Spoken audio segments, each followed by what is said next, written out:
নমস্কার বন্ধুরা, আজকে আমি শ্রীমদ্ ভগবদ্ গীতার দ্বিতীয় অধ্যায় সাংখ্যযোগ থেকে 51তম শ্লোকটি পাঠ করে শোনাচ্ছি।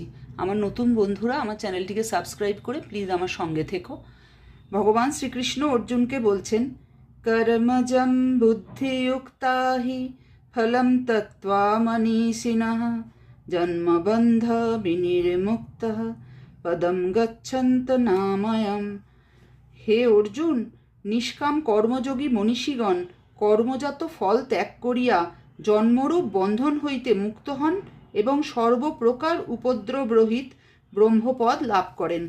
অর্থাৎ যারা এইভাবে সমত্ব বুদ্ধি সম্পন্ন মানুষ হতে পারেন এবং সর্বক্ষেত্রে সমভাব অবলম্বন করেন, নিষ্কামভাবে কর্ম করেন, তাদেরকে কর্মফল আবদ্ধ করতে পারে না এবং তারা এই জন্মরূপ বন্ধন থেকে মুক্ত হয়ে নির্বিকার ব্রহ্মপদ লাভ করেন।